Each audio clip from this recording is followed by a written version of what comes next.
ओम शांति। आज 9 अप्रैल 2023 की अव्यक्त मधुर महावाक्य।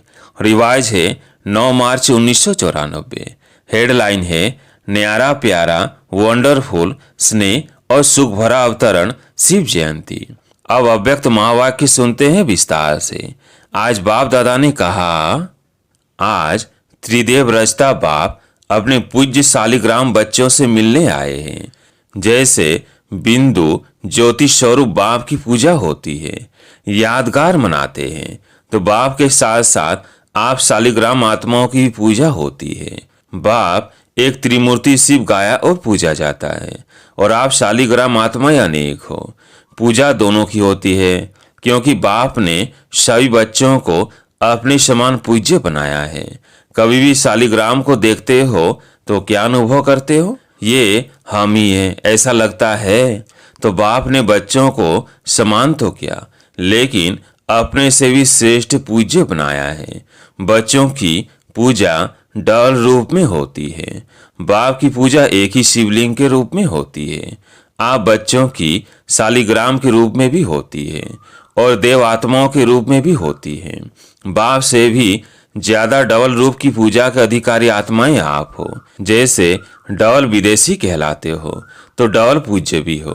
डबल ताजधारी भी आप बनते हो, निराकार बाप नहीं बनते। कहाँ कहाँ भक्त लोग शिव के प्रतिमा को ताज डाल देते हैं, क्योंकि ताजधारी बनाया है, इसलिए कहाँ कहाँ ताज दिखा देते हैं। लेकिन बाप कभी भी रतन जड़ित सोने चांदी के ताजधारी नहीं बनते, क्योंकि ताज धारण होता है प्रैक्टिकल में, मस्तक में। तो निराकार बाप को मस्तक है क्या? शरीर ही नहीं है तो ताज क्या धारण करेंगे? लेकिन स्नेह के कारण ताज दिखा देते हैं।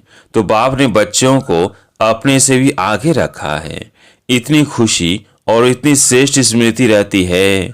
बाप दादा को अपनी जयंती मनाने की खुशी नहीं है, लेकिन आप सबकी भी जयंती है, इसलिए बच्चों की जयंती की खुशी है। क्योंकि बाप अकेला कुछ नहीं कर सकता, और आप भी अकेले कुछ नहीं कर सकते। चाहे कहीं कहीं कोई बच्चों को थोड़ा आ जाता है कि मैं ही करने वाला हूँ, लेकिन सिवाय बाप की सफलता नहीं मिलती। तो न बाप अकेला कुछ कर सकता, न बच्चे अकेले कुछ कर सकते हैं। अगर बाप बच्चों से मिलन मनाने भी साकार में चाहे, वह आकार में भी चाहे, तो ब्रह्मा का आधार लेना ही पड़ता है। ब्रह्मा के बिना भी कुछ कर नहीं सकता। माध्यम के बिना साकार मिलन नहीं मना सकता। तो कितना प्यार बाप का बच्चों से है और बच्चों का बाप से है। एक दो के बिना कुछ नहीं कर सकते। अगर बाप को किनारा किया, साथ नहीं रखा, तो अकेले कुछ कर सकते हो? बाप कर सकता है, बाप भी नहीं कर सकता। तो ये बाप और बच्चों का साथ साथ दिव्य जन्म लेना, साथ साथ विश्व परिवर्तन करना, और साथ साथ अपने स्वीट होम में जाना, ये ड्रामा की अविनाशी नूंद है। इसको कोई बदल नहीं सकता। तो ये नूंद अच्छी है ना, प्यारी लगती है ना? तो आज सब बाप का बर्थडे मनाने आए हो। ये अपना बाप कहेंगे आपका, और बच्चे बाप को कहेंगे कि आपका। ये दिव्य अवतरण जिसको शिव जयंती व शिवरात्रि कहते हैं, कितनी आत्माओं के लिए स्नेह भरा सुख भरा अवतरण है। सतयुग में भी ऐसा बर्थडे नहीं मनाएंगे। आत्माएं आत्माओं का बर्थडे मनाएंगी, लेकिन इस समय आत्माएं परम आत्मा का बर्थडे मनाती हैं। सारे कल्प में ऐसा न्यारा और प्यारा वंडरफुल बर्थडे जो एक ही समय पर बाप का भी हो और आप बच्चों का भी हो, ऐसा कभी होता है क्या? अगर तारीख एक भी होगी तो वर्ष का या मास का या डेट का अंतर होगा, लेकिन यह अवतरण दिवस कितना वंडरफुल है, जो बाप और बच्चों का साथ साथ है। इस यादगार दिवस पर विशेष भक्त लोग भी दो विशेषताओं से ये दिवस मनाते हैं। दो विशेषताएं कौन सी हैं? एक विशेष व्रत धारण करते हैं, और दूसरा स्वयं को समर्पित न करते हुए और किसी को बलि चढ़ाते हैं। तो बलि चढ़ाना और व्रत धारण करना, ये दोनों विशेषता इस दिवस की है। अनेक प्रकार के व्रत धारण करते हैं, चाहे कोई भोजन का करते हैं, कोई जागरण का करते हैं, कोई दूर दूर से पैदल करते हुए चलने का करते, कितना भी थक जाए, लेकिन व्रत अपना पूरा करते हैं, चाहे कितने दिन भी लग जाए, कितना समय भी लग जाए, लेकिन व्रत नहीं छोड़ते। तो यह यादगार किससे कॉपी की है? आपका है ब्राह्मण जीवन का व्रत और भक्तों का है एक दिन का व्रत। आपने भी जब ब्राह्मण जन्म व दिव्य व्रत लिया तो क्या व्रत लिया? सदा अज्ञान नींद से जागरण का व्रत लिया ना, कि थोड़ा थोड़ा नींद करेंगे, ये व्रत लिया। वह थोड़े थोड़े झुटके खा लेंगे, ऐसे तो नहीं किया। तो आप सभी ने भी शिव जयंती व दिव्य बर्थडे पर जागरण का व्रत लिया, इसलिए भक्त भी यादगार रूप में जागरण करते हैं। और आप सब ने भी शुद्ध भोजन का व्रत लिया, इसलिए भक्त लोग भी कुछ भी हो जाए, चाहे बीमार भी हो जाते हैं, तो भी अन्न के व्रत को तोड़ेंगे नहीं। तो आप सब भी कोई भी मन के आगे, तन के आगे परिस्थितियां आ जाए तो व्रत तोड़ते हो क्या? कभी कुछ मिक्स खा लिया, ऐसे करते हो क्या? कोई देखता तो है नहीं, चलो खा लिया। अपना नियम पक्का रखते हो ना, कि कच्चे हो? कभी कभी देख करके थोड़ी दिल होती है। एक ही जैसा खाना खाते खाते कभी दूसरा भी खाने की दिल होती है। अच्छा, इसमें अमेरिका, ऑस्ट्रेलिया, यूरोप, एशिया व रसिया सभी पक्के हो ना, या थोड़ा थोड़ा कच्चे हो? तो डॉल विदेशी सभी पास हो गए और भारत वाले तो पास ही है ना। भारत वालों को फिर भी सहज है, डॉल विदेशियों को इसमें डॉल मेहनत भी है, लेकिन पास हो, इसकी मुबारक। तो एक बर्थडे की मुबारक, दूसरी पास होने की मुबारक, और तीसरी कभी भी हलचल में ना आए, सदा अचल रहना, इसमें पास हो। इसमें कह देते हैं क्या करे, सम टाइम। आज बाप दादा ने डॉल विदेशियों के लिए बहुत रमणीक भाषा इमर्ज की, क्योंकि डॉल विदेशी एंजॉय ज़्यादा पसंद करते हैं ना। कुछ होना चाहिए, कुछ एंजॉय हो, ऐसे शांत शांत क्या रहे। तो बाप दादा शिवरात्रि पर इन शब्दों का सभी से दृढ़ व्रत कराते हैं। व्रत लेने के लिए तैयार हो, या जब सुनेंगे तब कहेंगे कि यह तो थोड़ा थोड़ा मुश्किल है। पहले तो मुश्किल शब्द संकल्प में भी नहीं लाएंगे। यह व्रत लेने के लिए तैयार हो। तो बाप दादा ने देखा कि जब तक संकल्प में दृढ़ता नहीं, तब तक सफलता नहीं होती।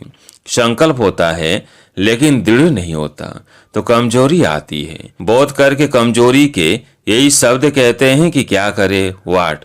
तो अभी वाट नहीं कहना, लेकिन वाट के बजाय क्या कहेंगे?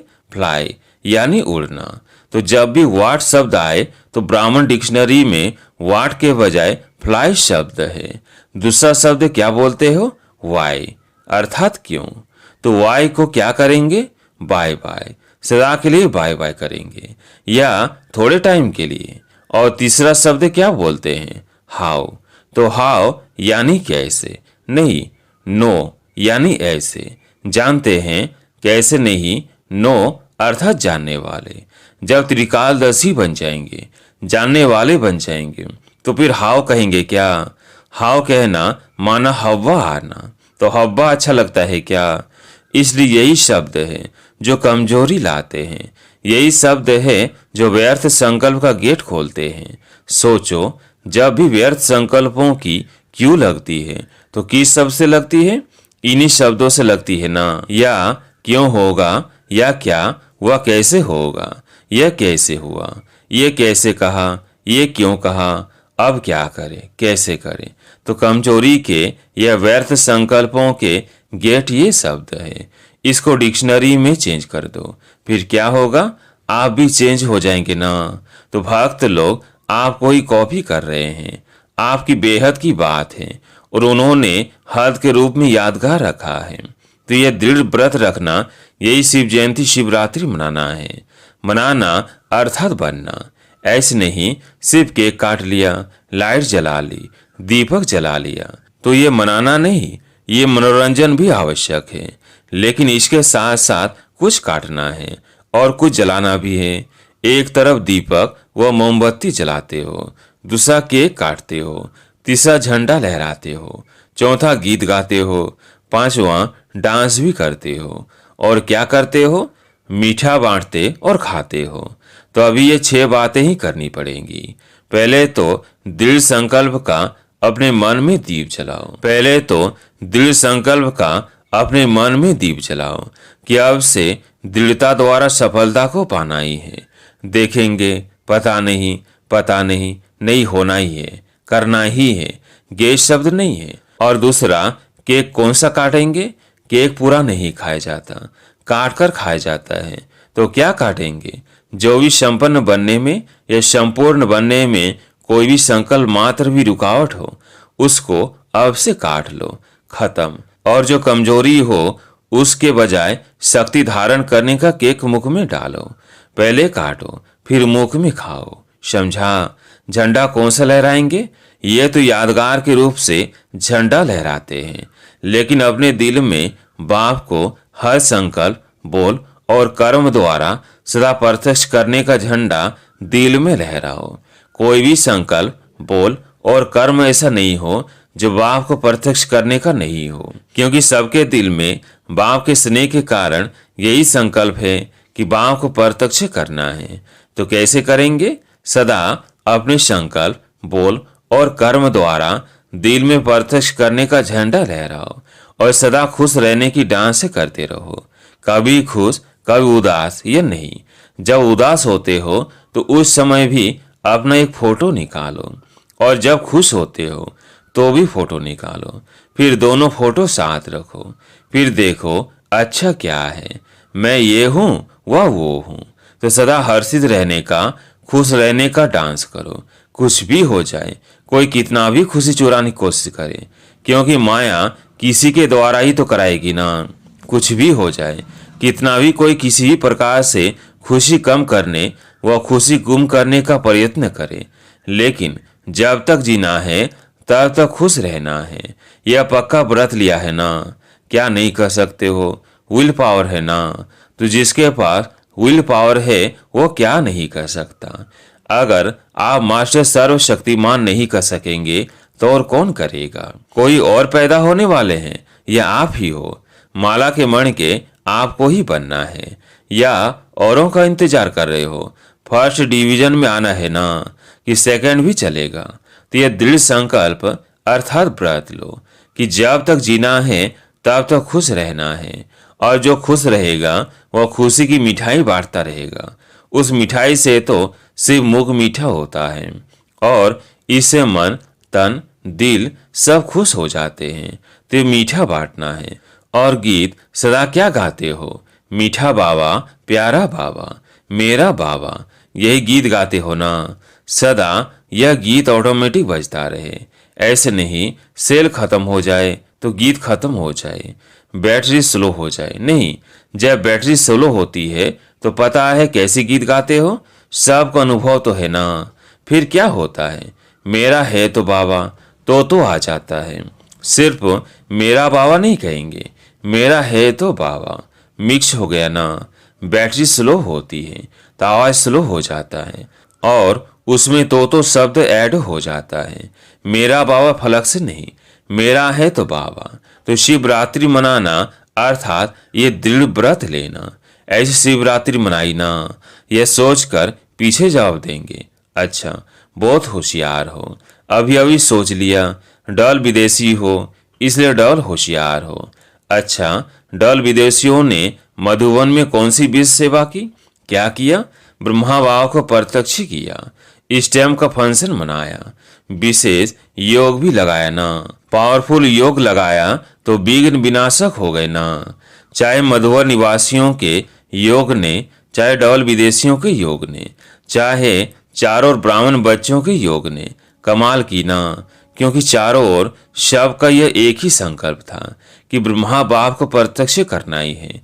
फिर कोई ने भाग दौड़ की सेवा की, कोई ने मनसा सेवा की, कोई ने वाचा सेवा की, लेकिन जिन्होंने जो भी योग युक्त होकर सेवा की, ऐसे सेवाधारियों को सफलता की मुबारक।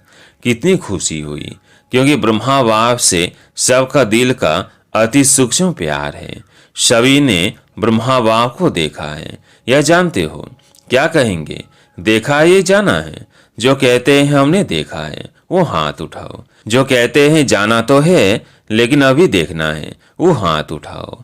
थोड़े लोगों ने उठाया। अच्छा, अनुभव किया है। ब्रह्मा हमारा बाप है, ये अनुभव किया है, क्योंकि अनुभव भी एक आंख है। जैसे स्थूल आंखों से देखा जाता है तो सबसे बड़ी आंख है अनुभव। अनुभव की आंख से देखा तो भी देखा कहेंगे, और अनुभव भी नहीं किया और अव्यक्त रूप से अव्यक्त स्थिति द्वारा देखा नहीं तो फिर अपना नाम दादियों को नोट कराना तो अनुभव करा देंगी। रह नहीं जाना, क्योंकि दूसरों को स्टैम्प द्वारा ब्रह्मा बाप का अनुभव करा रहे हो और खुद नहीं करो तो अच्छा नहीं है ना। इसलिए जब ब्रह्मा बाप के चित्र के आगे बैठते हो तो चित्र से चैतन्यता के मिलन की अनुभव की अनुभूति नहीं होती है। रूरयान का रेस्पॉन्स नहीं मिलता है ना। जो बाप है तभी तो सुनता है और देता है, फिर भी इस अनुभव से वंचित नहीं रह जाना, समझा। तो सभी ने जो सेवा की, विशेष भारतवासियों ने ज्यादा सेवा का चांस लिया। तो बाप दादा नाम नहीं लेते हैं, लेकिन सभी अपनी सेवा के रिटर्न में नाम सहित मुबारक स्वीकार करे। डल विदेशियों को भी सेवा का चांस मिल गया। अच्छा लगा ना, नाच रहे थे ना। अच्छा, चारों ओर के ब्राह्मण जन्म के, दिव्य जन्म के अधिकारी आत्माओं को सदा बाप और आप साथ साथ रहने वाले समीप आत्माओं को सदा डल पूज्य स्वरूप के स्मृति में रहने वाले समर्थ आत्माओं को सदा दृढ़ संकल्प व दृढ़ व्रत को निभाने वाले सफलता के अधिकारी आत्माओं को सदा खुश रहने वाले और औरों को भी खुश करने वाले खुश नसीब बच्चों को त्रिदेव रचता बाप की और ब्रह्मा बाप की विशेष बर्थडे की मुबारक भी हो और याद प्यार भी। साथ साथ सर्वश्रेष्ठ आत्माओं को नमस्ते। आज प्यारे मीठे बाबा का वरदान, अपनी श्रेष्ठ स्थिति द्वारा भटकती आत्माओं को श्रेष्ठ ठिकाना देने वाले लाइट स्वरूप भव। अपनी श्रेष्ठ स्थिति द्वारा भटकती आत्माओं को श्रेष्ठ ठिकाना देने वाले लाइट स्वरूप भव। जैसे स्थूल रोशनी लाइट पर परवाने सौ तो आते हैं, ऐसे आप चमकते हुए सितारों पर भटकती हुई आत्माएं फास्ट गति से आएंगी। इसके लिए अभ्यास करो हर एक के मस्तक पर सदा चमकते हुए सितारों को देखने का। शरीरों को देखते भी ना देखो, सदा नजर चमकते हुए सितारे यानी लाइट तरफ जाए। जब ऐसी रूहानी नजर नेचुरल हो जाएगी तो आपकी इस श्रेष्ठ स्थिति द्वारा भटकती आत्माओं को यथार्थ ठिकाना मिल जाएगा। स्लोगन है, सेवा के महत्व को जान, कोई न कोई सेवा में बिजी रहने वाले ही ऑलराउंड सेवाधारी हैं। सेवा के महत्व को जान, कोई न कोई सेवा में बिजी रहने वाले ही ऑलराउंड सेवाधारी है। अच्छा, ओम शांति।